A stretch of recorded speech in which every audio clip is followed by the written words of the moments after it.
राज्यातील काही जिल्ह्यांमध्ये विजांसह जोरदार पावसाची शक्यता आहे. नमस्कार, तुम्ही पाहतात हवामान अंदाज आणि बातम्या फेसबुक पेज, युट्यूब चॅनल. मी किरण वाघमोडे. 3 ऑगस्ट आहे. पाहुयात 4 ऑगस्ट रोजी राज्यातील हवामान कसं राहील. पण त्या अगोदर जो कालचा अंदाज दिलता त्याच्यामध्ये थोडासा अनपेक्षित बदल झाला. एक मेघगर्जनेचा ढग रात्री विकसित झाला आणि ठाणेचा भाग आहे, अंतर्गत भाग, त्या ठिकाणी मुसळधार ते अतिमुसळधार पाऊस दिला. त्यानंतर इकडे माथेरानकडे त्या ढगापासून अतिवृष्टीसारखा पाऊस बरसलेला आहे. तो मात्र अंदाजामध्ये नव्हता. या व्यतिरिक्त हा जो घाटातील इतर भागाचा पाऊस आहे, मध्यम ते मुसळधार, तो मात्र अपेक्षेप्रमाणे पडलेला आहे. सिंधुदुर्ग, रत्नागिरी मध्यम ते जोरदार सरी झालेल्या आहेत आणि राज्याचे अंतर्गत भाग अपेक्षेप्रमाणे क्वचितच हलक्याशा सरी या पाहायला मिळालेल्या आहेत. आणि आत्ता जर आपण स्थिती पाहिली तर मान्सूनचा आस असलेला पट्टा जो आहे, तो राजस्थानच्या उत्तर भागापासून असा पूर्वोत्तर भारतापर्यंत विस्तारलेला आहे आणि पावसाचे ढग त्याच्या आसपासच दाटलेत. त्यासोबत पूर्व किनारपट्टीच्या आसपास सुद्धा एक कम दाबाचा पट्टा हा विकसित झालाय आणि त्या पूर्व किनारपट्टीला सुद्धा पाऊस हा पडतोय.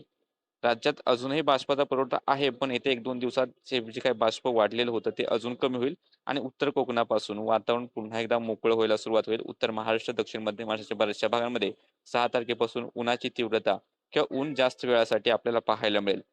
सध्या जर आपण सॅटेलाइट इमेज पाहिली 3 तारखेची, तर सोलापूरच्या दक्षिण भागामध्ये मंगळवेढ्याच्या आसपास, सोलापूरच्या म्हणजे पंढरपूरच्या आसपास पावसाचे ढग आहेत.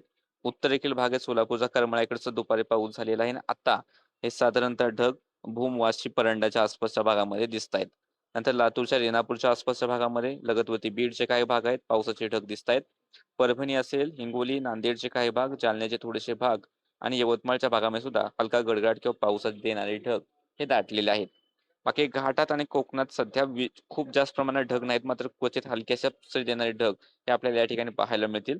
आणि रात्री पुन्हा एकदा बाष्प वाढते, तर रात्री उशिरा ते पहाटे मुंबई, ठाणे, पालघर, रायगडच्या आसपास मेघगर्जना आणि पाऊस होण्याची शक्यता थोड्याफार प्रमाणात आज रात्री उशिरा ते पहाटेच्या दरम्यान आपल्याला पाहायला मिळेल. या व्यतिरिक्त राज्याच्या इतर ठिकाणी सध्या तरी खूप मोठे पाऊस होण्याची शक्यता ही दिसत नाही. उद्याचा जर आपण अंदाज पाहिला तर उद्या जी काही शक्यता आहे, त्यामध्ये घाटाचा भाग नाशिक पासून पुणे, सातारा, सांगली, कोल्हापूर मध्यम तर काही ठिकाणी मुसळधार स्वरूपाचा पाऊस हा पाहायला मिळेल किंवा एखाद्या ठिकाणी अतिमुसळधार सुद्धा होऊ शकतो.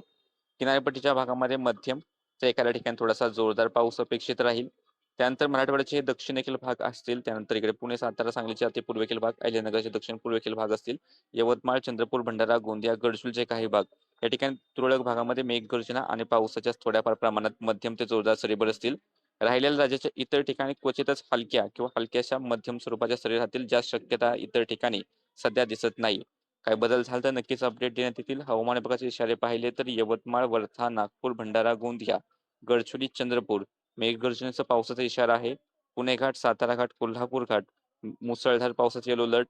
पुणे, सातारा, कोल्हापूर पूर्वेकडील भाग, सांगली, सोलापूर, धाराशिव, लातूर, नांदेड, हिंगोली, परभणी, जळगाव, नाशिक पूर्व, अहिल्यानगर हलका मध्यम पाऊस किंवा गर्जना होण्याची शक्यता आणि इतर ठिकाणी कोकणात मध्यम पाऊस आणि राज्याच्या इतर जिल्ह्यांमध्ये ज्या ठिकाणची या ठिकाणी नाव घेतली नाहीत त्या जिल्ह्यांमध्ये हलका किंवा हलका मध्यम पाऊस होईल अशी शक्यता.